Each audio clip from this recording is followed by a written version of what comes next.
Daniel could just never stay away, always popping up and his family asking the same questions, expecting the answers to change. Now here I am once again answering questions about a man I haven't seen in over 20 years. That can of Coke looked so tempting on the table. The condensation of the can started to leave a small puddle around the base.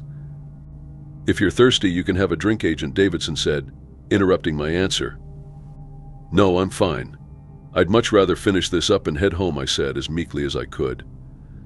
"You just keep looking at the can while we've been talking. Just figured I would let you know again we are happy to accommodate you while we sort this out," he said, ruffling through the pages in the folder. "I'm fine. It's just I don't understand why you're bringing Daniel back up. You haven't found him, haven't given me any new information. I was cleared as a suspect years ago. I'm just a bit confused as to what is going on," I said, starting to get a bit edgy. "I'm just here to get the whole picture. You've had a lot of unfortunate events in your life over the years, as I have noticed in your file. A lot of insurance money has been paid out, trust funds set up, a few interesting health inspection violations. Yet since I got off that plane and checked into my hotel room, everyone has recommended going to your bakery. Honestly, I've passed by, but I haven't gone in to try anything yet," Davidson finished with a focused look on his face. I felt as if he was trying to read my thoughts and see if what came out of my mouth differed. "Why haven't you? This week's special is my famous peach cobbler. It's almost to die for," I said, feeling like a trapped animal, knowing those were the wrong set of words to mix together in this setting. However, if he wanted to play, I would play. All my alibis are rock solid and have been looked over with a microscope 100 times. He was just another punk in a suit trying to make a name for himself off my blood, sweat, and tears. Your husband dies and you make a way to salvage the family and home. Now you're suspect number one, America's most wanted. Yet when the bills were piled up and I was alone with hungry kids, there was no one offering to help. My husband has both his parents, brothers, and sisters. Their grandson-nephew has barely received a card in years, all because I took the money that was meant for me. This agent is different from the rest. I could tell by his demeanor. He seemed like a city boy. This country life was overwhelming him. I could tell just by the way he kept having to wipe his nose. Those sinuses will damn near break down when they get a taste of this real pollen out here. Now, I just need to figure out what's his angle. I've seen in your file you won the town's bake-off 12 times. That's impressive, congratulations, the agent said with a snarky yet facetious tone. Would have been 13 if the mill didn't close down that year. I said defensively. Still a little bitter I let Rebecca Highlandier steal my first place with cinnamon rolls.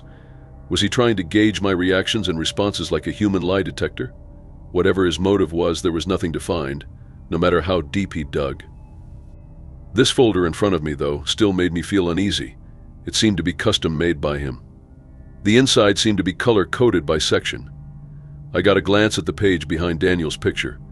He took very detailed notes. The printed page had bullet points and even a custom border. With mere seconds, there was no way to decipher what it actually was. It seemed to be small black praying mantises. Pulled into the driveway and stumbled out of the car. He looked at his watch and it read a little 10:30. In his state, thinking about the exact time was too much. Knowing it was almost 11 was good enough. Standing up straight and trying to fix himself, he attempted to make it to the front door. After the third attempt of picking his keys off the floor and trying them at the lock, there was success finally, and into the house he stumbled further in, making his way to the bedroom. Daniel bumped into every wall, even knocking a few pictures over. The sound of breaking glass is what actually woke me up. Yet I dare not move while he was in this state. The smell of liquor and sweat now filled our bed. The peaceful silence and comfort that filled our home was now filled with Daniel snoring and farting in his sleep. The smell of some other woman's perfume and his sweat made me nauseous. I slowly slipped out of bed in order to stabilize my already on the fritz senses. I walked in the dark along the wall, trying to avoid the broken glass. Thankfully, the moon was bright enough that night to illuminate the hallways just enough. I would take care of that in the morning. Making it to the baby's room I was still constructing by myself. The runt started kicking, causing me to halt, grabbing his baby crib and trying to calm him down. The baby crib was given to us from his parents. It had been in their shed for years. I had to thoroughly clean it and sand it back down. My favorite part was applying the wipe on polyurethane and seeing that wood grain glistening will never get old to me. With a quick trip to the paint store, I found this baby blue that would offset the royal blue of his room. We made it to my rocking chair, and I didn't know whether to massage my swollen feet or rub my stomach. Knowing in my state I could not do both made me even more exhausted, which quickly turned into anger since I was sound asleep 10 minutes prior. Now to top it off, I'm getting hungry but just don't have the will to get up. "Well, make it through this, Johnny," I said, rubbing my stomach to reassure him as well as myself. With a groan, I pushed myself out of the rocking chair and headed towards the kitchen, once again trying to avoid the broken glass on the floor. "Will, I'm really not trying to keep you here longer than we need. Do you mind if we continue?" "I do have a habit of getting off topic," Agent Davidson said, pulling the folder to himself and opening it up. He also took the picture of Daniel off the table and slid it back into its page in the folder. The agent meticulously combed the folder. He would look up at me every now and again, as if gauging to see what the next question would be. His fingers landed in the middle of the folder at a pink index tab, and my stomach began to turn for some reason. Placing the folder down on the table in plain view of both of us, he pulled the picture out of the plastic sleeve he custom made it for, which creeped me out even more. I stayed focused, though, and peeked as best I could at the notes on the other page. It was the same thing as the first page I saw, typed up with bullet points and a border. This just seemed to be some general facts, but at the bottom he had some starred notes. I could not read what they said, though, since he closed the folder rather quickly once he noticed I was trying to snoop.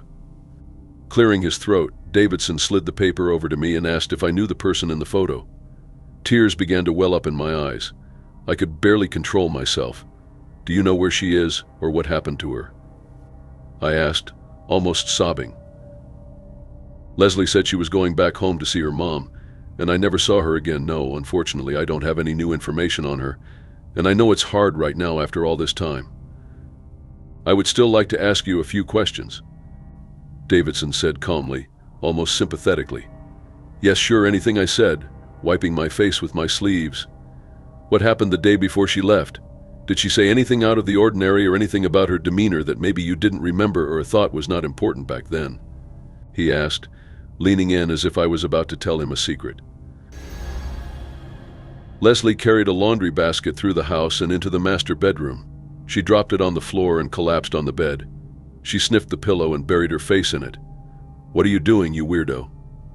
I said, laughing as I entered the room, noticing the odd behavior. "Just trying to capture your smell in my head while I'm away," Leslie said, taking a bigger whiff and laughing. "What am I going to do with you?" I said, jumping into the bed next to her.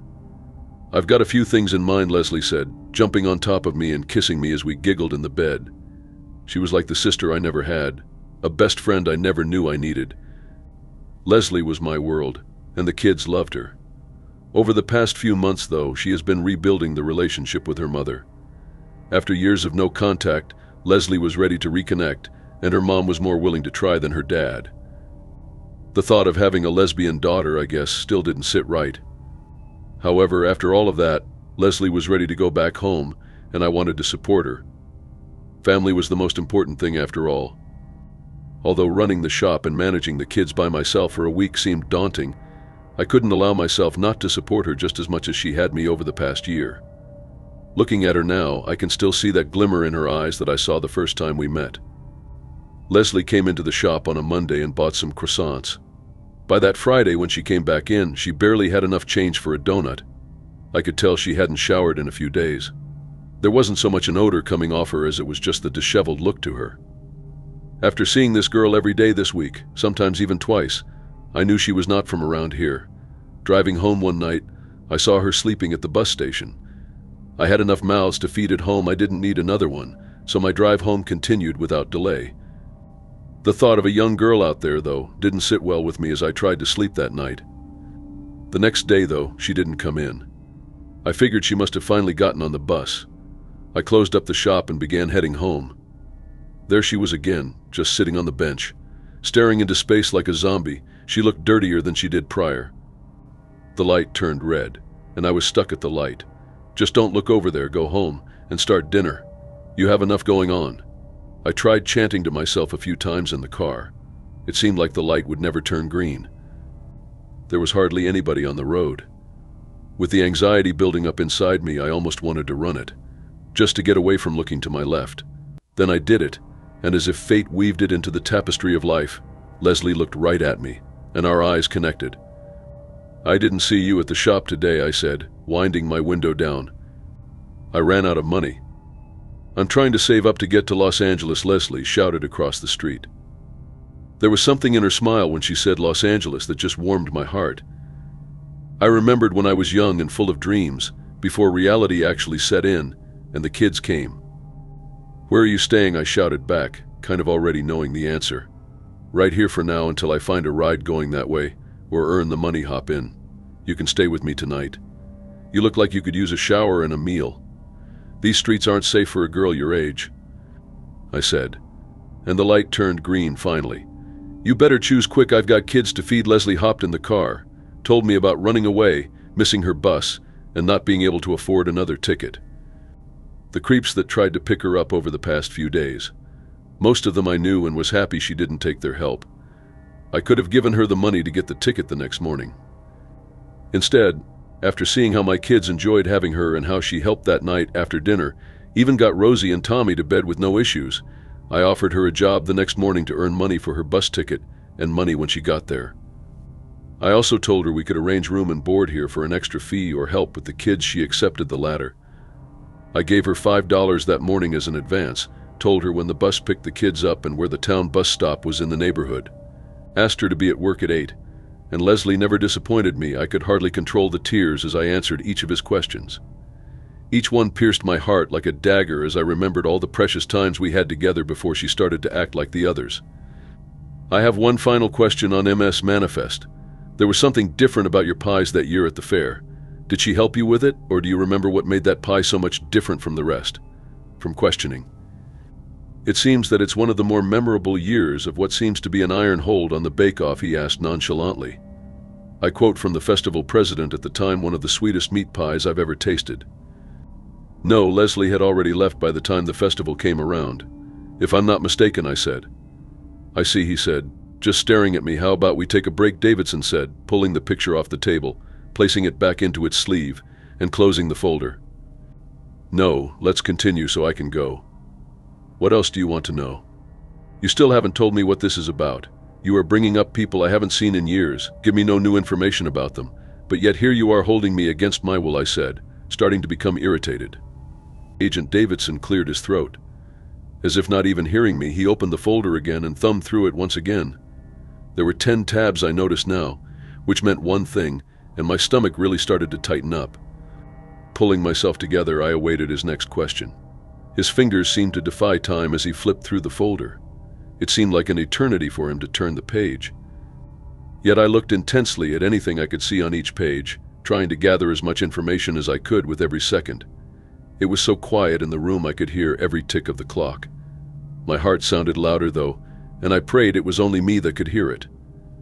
Finally, he slid back to almost the start.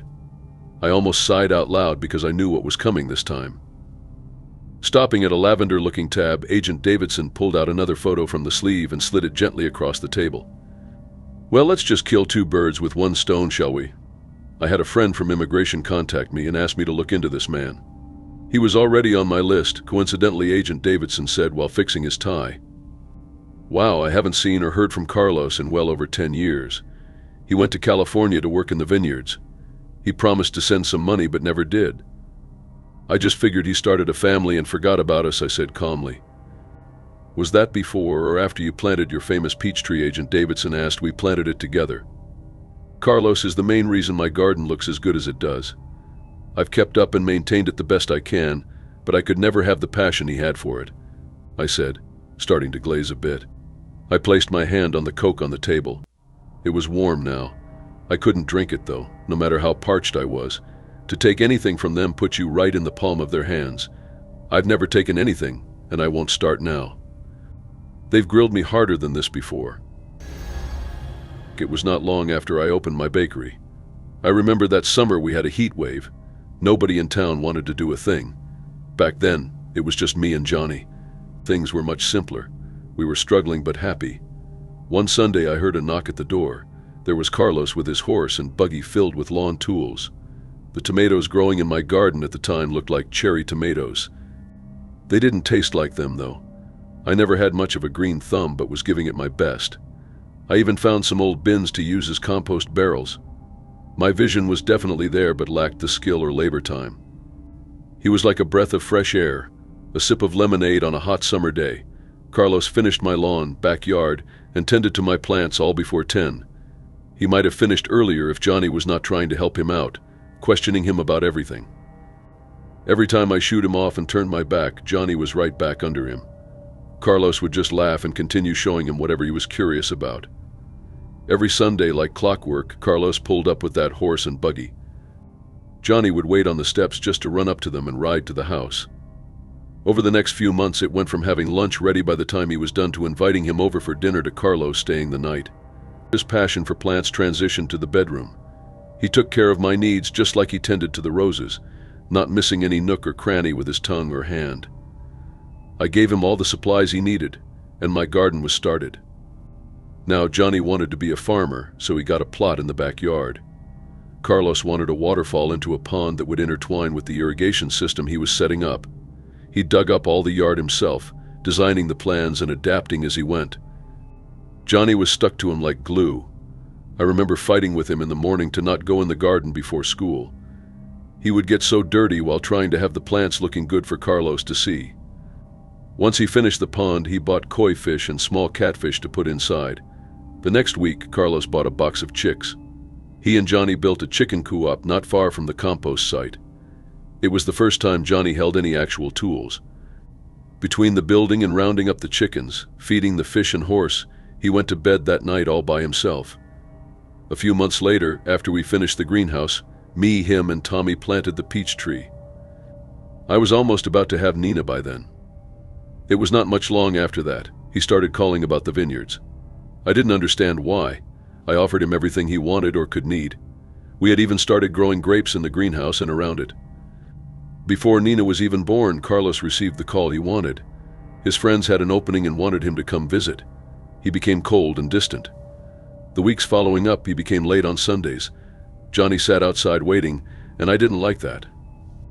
"That was the first year you won the bake-off with your meat pie, was it not?" Agent Davidson said, putting the picture back in his sleeve. "Yes, actually it was." "I do have chickens in my backyard," I said, getting defensive now. There was a long silence in the room. I couldn't tell my heartbeat from the clock on the wall. Agent Davidson now began to skim through the folder again. I tried to look at the pages better. It was just so hard to focus over the beating. Finally, he stopped at the baby blue tab in the folder, and for once I didn't know what to expect. Mentally, this was draining and emotionally exhausting. His collected and composed attitude started to give me the chills. This agent was still as much a mystery to me now as he was when he first walked in. Now, with the picture in front of me, I knew his game. I understood what the colors on the tabs indicated. They were my children's birthstone colors to some extent. I would assume each one indicated their father. It felt as if all the air was slowly being sucked out of the room.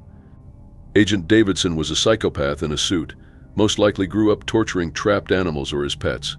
Over time, it just transitioned to people. I was just one of the latest trapped animals he got to play with. From my interviews, it seems like the two of you had a very strained relationship.